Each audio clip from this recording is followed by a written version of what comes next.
Ayan, shoutout sa Davis Paint. Ayan, shoutout din kay Boss TJ. Lakad sa seat kahit tirik ang araw, ulan ang sabay. Rex Lab Construction, to ang aming daan. 2.4 or 8 feet.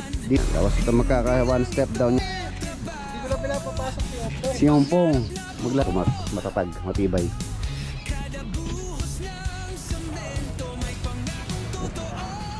Ito malaki. Yung alaman ni Ate Mirna. Aba, itutubo pa naman yun. Pero yun.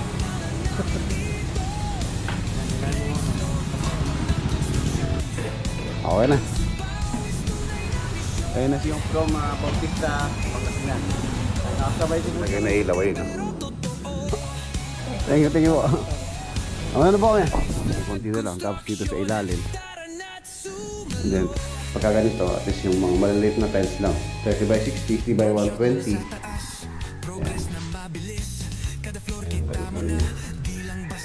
Then, hindi marami din. Gagarout ko na. 60 by 120 din po yan. Hindi po pwede yung condenser dahil po mabibrate.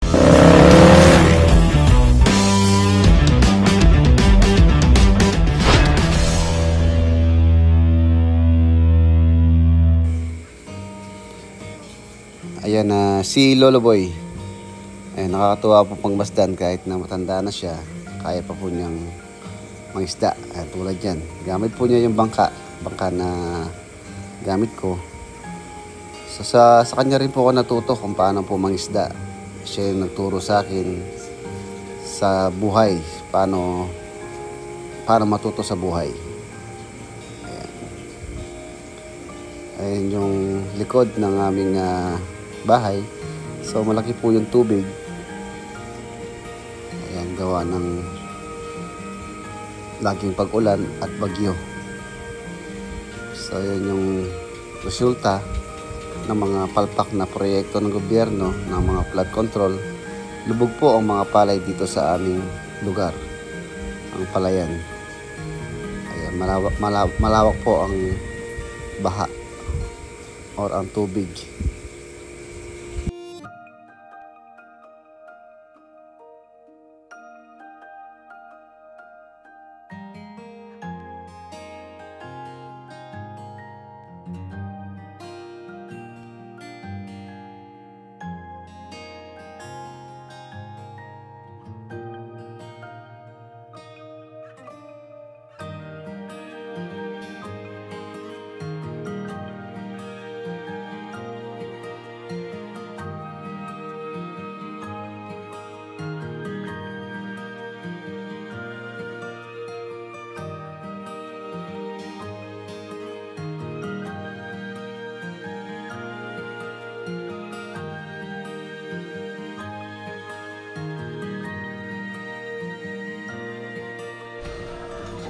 Lolo Boy, marami. Ay, oh. Ano po, malaki. Janitor fish. Ayan, boss. Tinanggal na niya. Dahil kapon, simula po kapon si Lolo Boy yung nag-umang dito. Ang dami niya nahuli. Ay, nakarating siya kanina doon, oh. Dito. Basta po malaking tubig dito mga boss, biyaya. Biyaya po yung tubig baha. Ayan. May biyaya sa flood control. Ayan, kaya po reason ng pagbili ko ng bangka, mahilig din pong mangisda si Lolo Boy. And then ako rin naman din, yun po yung hilig ko, mana ako sa kanya. So yun, at least yung pong ulam isa nalilibre na. Kahit everyday isda, hindi ako magsasawa kahit isda araw-araw. Mas gusto ko ang isda kesa sa karne. Yan, meron pang hito, oh. Ang dami nito. Yung tatanggalin nila. Tapos kagabi, pumandaw din si Lolo Boy kagabi. Marami din po siya nahuli. So tinanggal muna. So ano lang, ubusin muna yun. And then pagka meron pang tubig dyan, so pwede maglagay ulit. Ito na. Ayan na yung project natin dito sa farm. Still ongoing.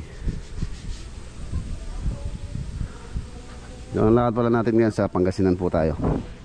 Pangasinan project sa Alcala. may bagyong naglandfall dito sa atin, pero hindi naman po yata sa full yung Pampanga. Halos nasa parting south ata yung bagyo. South.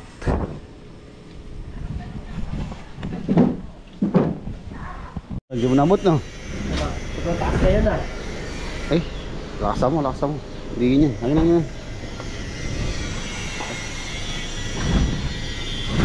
Yan. Boss, tumaas po siya.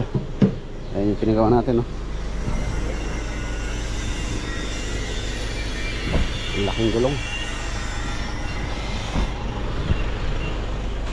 Brusco. Let's go. Pangasinan tayo. Sama ko pala si Denden. Sinama ko po siya. Meron po kaming gagawin sa Rosales. Yung ilaw ni Kuya Ricky.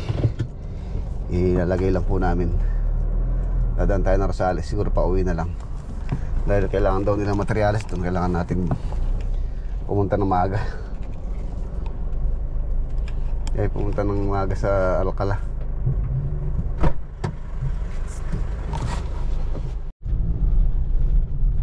Ayan na, nandito na tayo. Dito po sa Alcala, Pangasinan. Dito maganda yung panahon. Medyo makulimlim pero hindi naman po umuulan.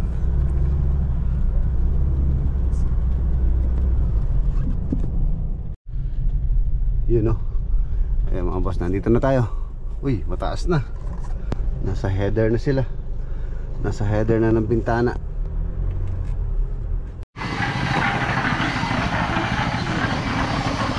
Ayan mga boss, sa Alcala project. Ayan na po siya. Ang header po namin dito is 3 meters. Ang header ng mga bintana and then yung pintuan. Ayan, alas, ayun, yung taas na yun. Ayun po yung pinaka-header. Tapos nandito na rin pala yung tarpaulin. Ayan, shoutout sa Davis Paint. Ayan, shoutout din kay Boss TJ. Siya po yung sponsor nito, Davis Pampanga. Ayan.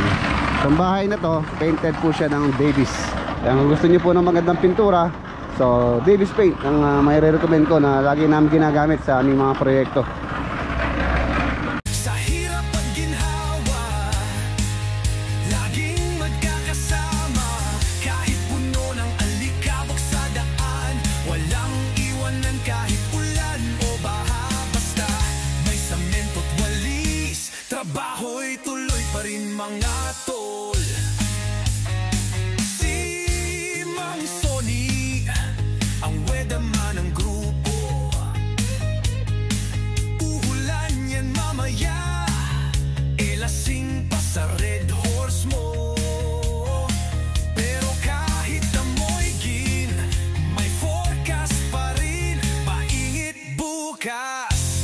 Sabay higa sa semento, walang alinlangan din. Lakas ng tawa, kahit may kalawang. Kakampi ang saging, kape at halakhak.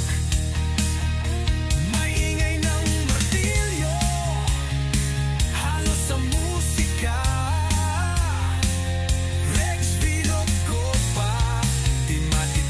Kahit ano pa, Team Rex Bilog, haligi ng sight. Tunay na mandirigma, walang sablay kahit tight. Pintura, panahon at tilapia sa kilay, sama-sama sa tagumpay. So ayan na po siya. Ang size pala nito is 10 feet by 8 feet. 1-story residential building. And architect Ernest Galura. Tapos civil engineer si Jomer Panahon. And then yung building permit niya, mamaya po ilalagay ko yung building permit niya dito. Titingnan ko muna yung aming hawak na ano dito, papel para sa kanyang building permit number. Ayan. Kailangan natin ilagay po yun para po makita ng kinaukulan na nasa legal po tayo na meron pong permit itong ating tinatayo. And tapos syempre sponsor ni Davis and then Reds Construction. Yun po yung ating ano, tayo yung contractor, yung gumagawa. Ayun na. Ayan. Tulad ng sabi ko kanina mga boss, mataas po yung mga bintana niya rito. Ito sa perspective, makikita nyo naman. Halos nasa 3 meters ang kanyang pinaka header. And then sa mga kwarto doon, nasa ano lang po yun, 2.4 or 8 feet. Dito 10 feet kung sa feet po natin ibabase. Ayun na siya, mabilis po sila magtrabaho, gawa ng maganda yung kanilang ginagalawan, patag. And tapos dito yung lababo, kitchen area, dining, tapos living. Ayan, ito naman 2.4, 8 feet. Pintuan po ito na aluminum. Ayan, tapos ito magkaka one step down yata ito kung di ako nagkakamali. Tapos meron po siyang pa rito, step.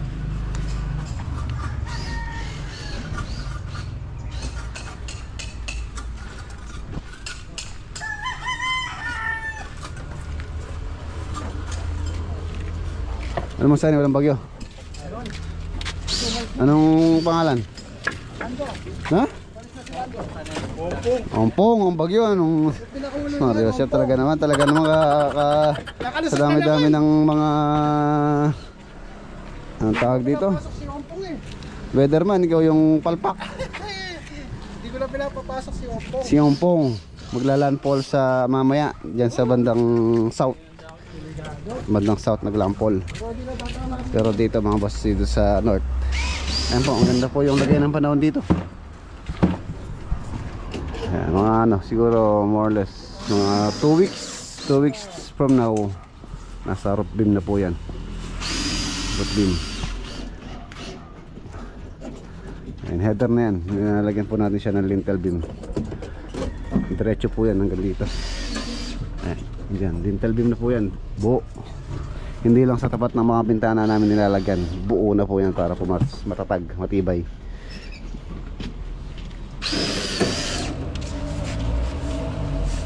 Tsaka to, may mga lintel beam po yan, mga opening. Kapag nagpapagawa kayo ng bahay, at least dapat palagyan nyo po ng lintel beam. Wag lang po yung CHB lang yung nasa header. Mas malilesan po yung mga crack sa mga opening, ng mga bintana, mga pintuan, sliding door. So much better po meron siyang lintel beam. Kahit ganyan lang po, C-bar lang na ganyan, na 10 mm. So matibay na po yan.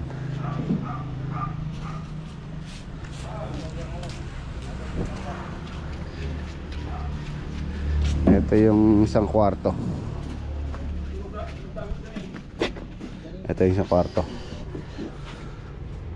Tapos CR. Ang vanity niya hindi po nakasama sa water closet tsaka sa shower area. Ito vanity, and then water closet, shower area. Tapos ito yung isang kwarto rin. Ito medyo malaki to kumpara dito sa kabila, sa room 1, room 2. Tapos ito yung master. Ito master malaki. Yan po yung master bedroom.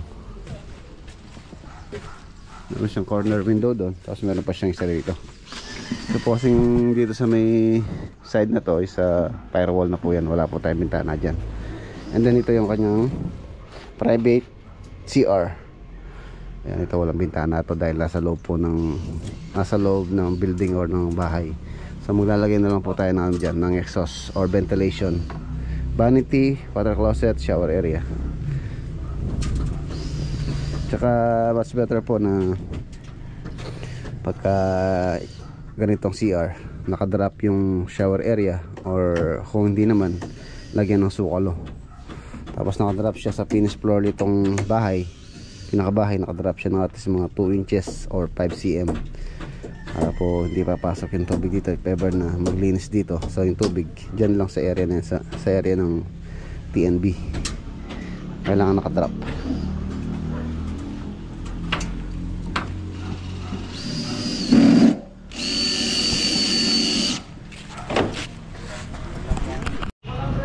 Ayan, okay na. Ayan mga boss, okay na po. Ito po yung building permit number niya, 08-25-000020. Ayan yung kanyang building permit number.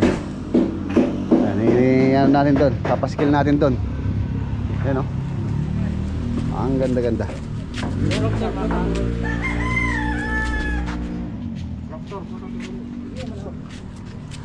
Ang dalang alambre.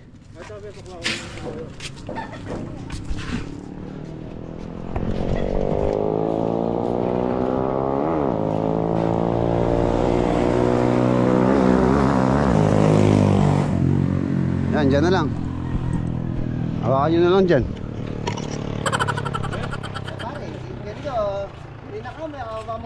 Dito kayo, dito sa kanto dito. Eh, may nakausli. Hindi, patatanggal ko pare. Katanggal mo yun eh. Oo, kaya mo yan, makatali natin. Ayun pala. Oh. Ano yan? Sabi niya yan. Oh.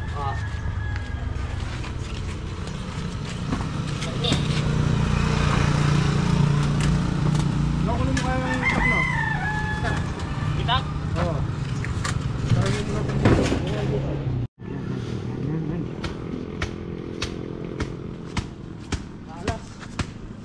Talas yung ano mo eh. Para siya pa lang. Ayan po yung perspective niya. May pusa pa. May natutulog na pusa sa taas oh. Uy! Ano kaya natin gagawin ito? May natutulog pa. May pusa sa taas oh. Ano, sa likod mo na. Ayun, natutulog oh. Natutulog na pusa.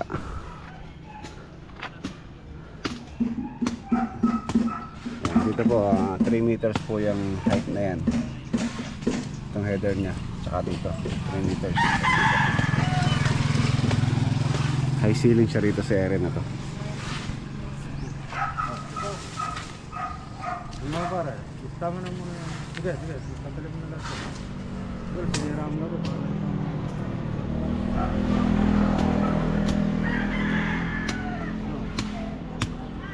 Yari kayo, pinatayin niyo yung laman ni Ate Mirna. Aba, tutubo pa naman yun. Gumamela. Tsaka to oh. Testing. Ano to? Ito patuloy mo to. Boy, no! Oh! Balik na to. Yan. Ay, yun naka ano pala. Ano mo, baka ano? Baka ano yan? Ano ba yan? Baka money tree yan, money tree. Mamumuha ng pera yan.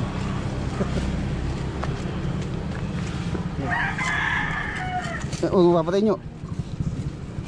Sige, kunin nyo ano. Paso.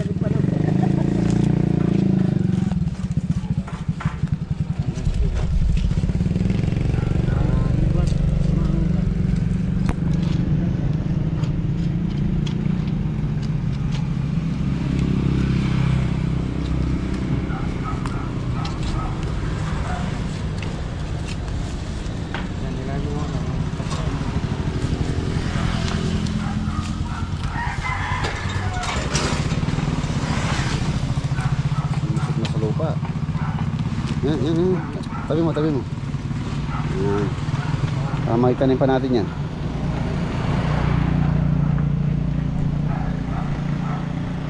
Tingnan mo yung poste pare. Talim niya yung poste ka no. Tanggalin ba to? Hindi pantay.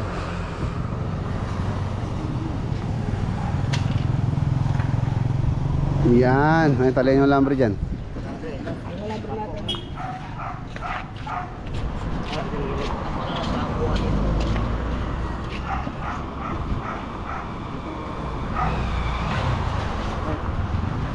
Ayos. Ang ganda.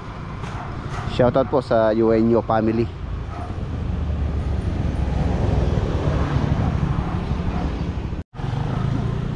Yun. Alright. Okay na.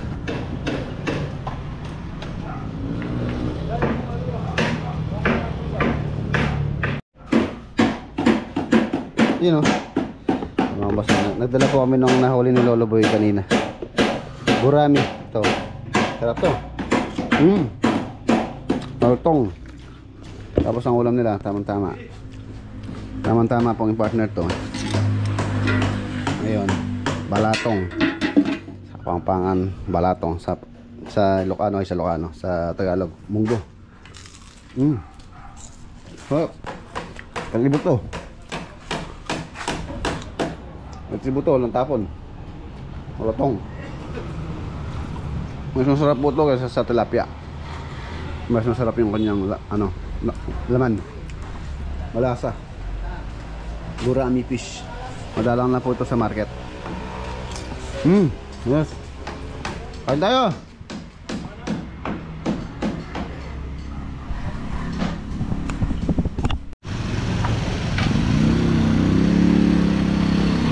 Ayan, order pa po ako ng CHB 500 na number 5. Ayan, kagandahan. Maganda po yung CHB nila dito. Matibay.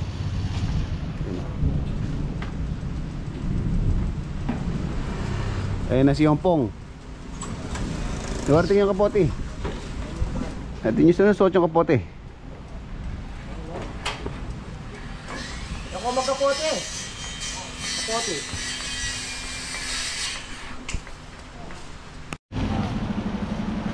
Ayan o, shout out. Shout out sa mga nagde-deliver ng CHB. Bumuhos na ang ulan. Ang bagyong Ompong. Ang shout out po pala kay, kay John G. I. from Bautista, Pangasinan. Nakasabay ko po siya kanina sa T-Flex.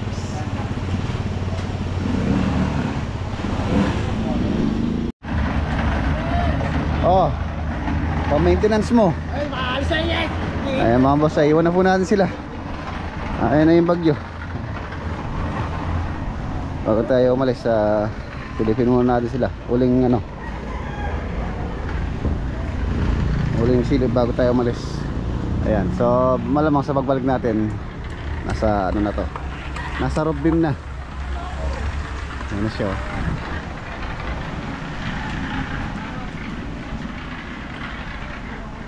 Bagyong Ompong.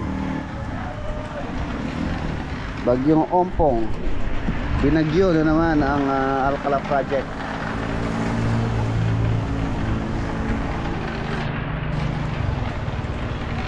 Let's go. Ayan, daan lang po kami dito sa Rosales project. Nalagay ko lang po yung ilaw dito.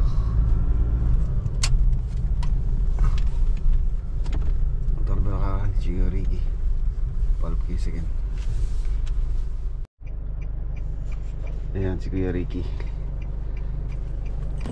Alright.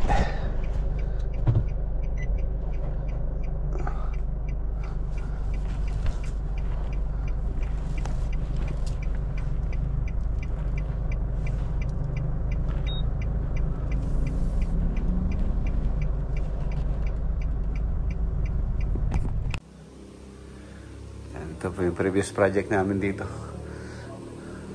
Meron lang kami nilagay na ilaw. Ayun, no? Malaki. So ayun, okay na. Uwi na tayo.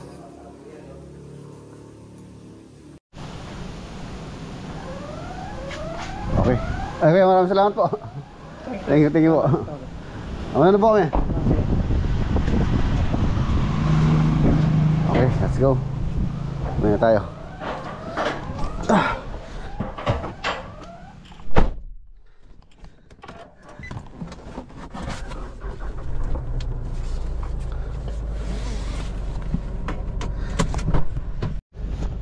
Okay, nandito na po tayo sa bahay. Time check, alas 6. Alas 6 na ng alas 6 na ng gabi.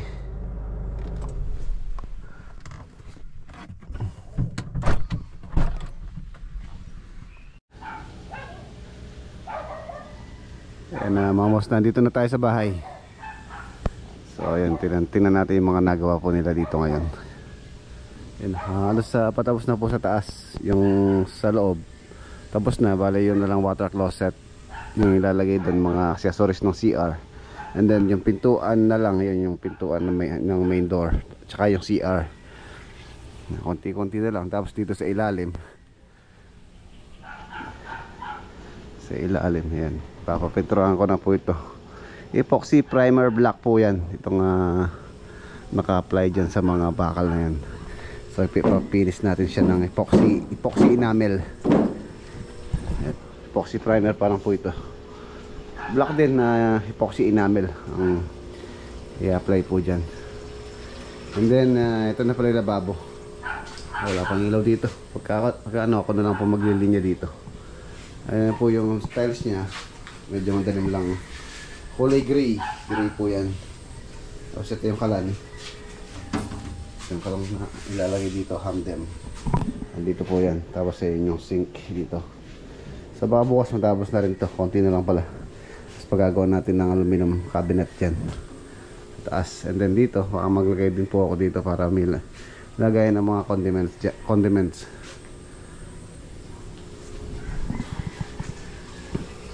Tapos yung mga ilaw, dadagdagan ko po ng pinlight.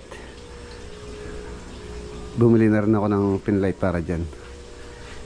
Mas maliwanag yung puti. Simulan natin puti. Ayan o. Ayan. Maliwanag pagkaganyan. Ang aquarium. Pakainin ko rin yung isda. Maya maya. Tapos silipin natin sa taas yung CR. Tapos na po yung tiles. Grout na lang. Papagrout ko muna bago ko lagay yung mga water closet. Bumili na rin po ako ng water closet kahapon. Ayan. Ginis na lang. Tatapos na yung hamba. And then ito na yung loob. Linis na lang sa kisame. Wala na mag-aalikabok dito. Ito nag-grout na rin to. Pintura okay na rin po yan. Stuko yun. And then ito yung CR. Ayan, CR 30 by 60 po ito. Hindi ko po ginamitan ng malalaki dahil po itong wall na to is a Python board po ito. Hindi po siya concrete. Steel frame. 2x3 yung kanyang pinaka frame. Tapos 9mm na Python board yung pinaka drywall nya. Ayan, 9mm. So mas maganda po yung pagkaganito. At least yung mga maliliit na tiles lang. 30 by 60, 30 by 30. Yan yung magandang ilagay po dyan. Tapos dito ito sementado po ito. Wall po ito na pader. So yan, naglagay po ako ng accent dito na 60 by 120. Ayan. Bale yung dati nilagay ko dito yung UV board pero hindi nagustuhan ni Mrs. Pinatanggal niya. So yan na lang yung nilagay namin na accent. 60 by 120. Marami lang. Lilinisan lang ito. Ayan ang ano niya.